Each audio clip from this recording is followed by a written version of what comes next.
Everyone, আশা করি সকলেই ভালো আছেন। আমরা আল্লাহর রহমতে ভালো আছি। তো আজকে এমন একটা জিনিস আয়োজন করতেছি, তো আপনারা দেখে মোটামুটি অবাকই হবেন। তো আমার চাচা একটা আম চালাইতেছে, আমের ভর্তা তৈরি করবে আজকে। তো এই কুবের সিজনে আমের ভর্তা কঠিন একটা বিষয়। তো আজকে আমরা আমের ভর্তা খাবো, কাঁচা আমের ভর্তা খাবো। তো চাচা, আপনি কিছু বলেন। ঠিক কই আমরে বাবা উবাইরা দিনের বর্তা আগে খায়া লই বাবা পরে কথা কই কারণ মুখের মধ্যে পানি উঠছে, পানি বেশি মুয়ের মধ্যে পানি টানি যেরম তেরম শরীর আর মানতাছে না।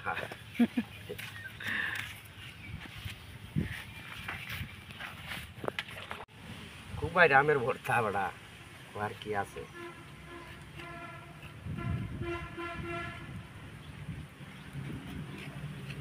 কথা করে কাই লিমিট আছে, কথা কর সময় না কেন ভাই কইনি।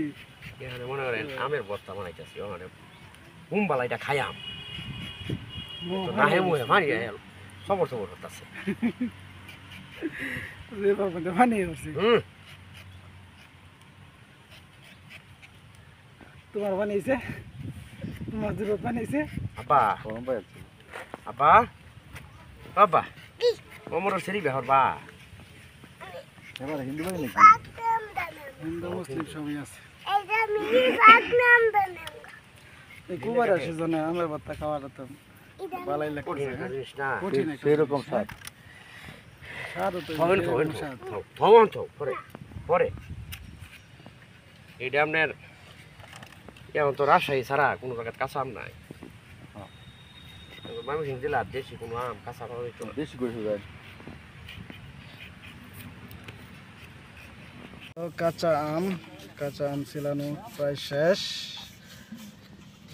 এই শুকনা মরিচ ভাজা সাথে লবণ,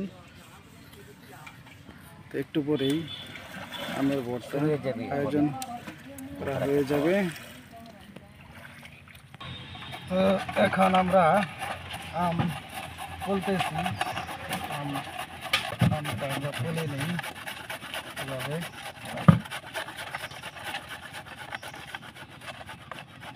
খাওয়ার মজাই আলাদা। তো আমরা আমের ভর্তা তৈরি করছি, আমের ভর্তা খাবো। নদীর পাড়ের প্রাকৃতিক অসাধারণ মনোরম দৃশ্য, এখানে বসে বসে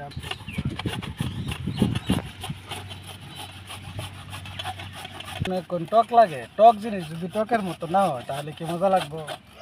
তো টক জিনিস আসলে টক টক খাওয়াটাই স্বাভাবিক। এটা যে কাঁঠালের গেছিলাম এখানে।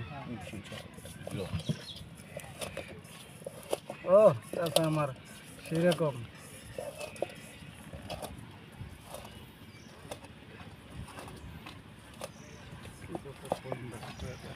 আরে বাবা আর কি কই আমি বাবা ভর্তা খাইয়া লই দেখে মুখের মধ্যে পানি চলে আসে। পরে দর্শকের মন জয় হরাম ভর্তা দর্শকের মন জয় ভর্তা খাইয়া বাবা পানি চলে আসে মুখের মধ্যে। হ্যাঁ, তো কোন সময় খাই আমি খালি বাবা কেমন ছিল গন্ধের মজা।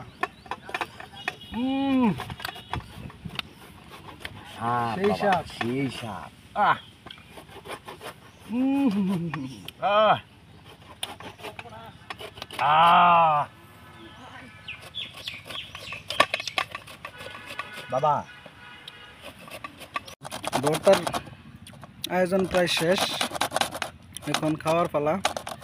লেবু পালা হচ্ছে, লেবু পালা হলে শেষ, পরে আমরা খালি খাবো আমরা দেখবেন। ওটা মা হাতে যাইব লবণ তো লাগবে আর না দিন লবণ লাগবে টেস্ট করে দেখো। চিন্তার কারণ নাই, আপনারা উড়াই দিচ্ছি। আপনি ক্যামেরা আলো থাকতে ছিলেন না, লাভ নাই, আপনারা উঠাই দিলাম।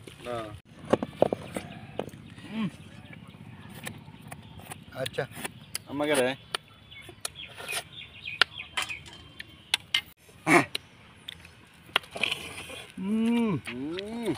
জন্মের মজা।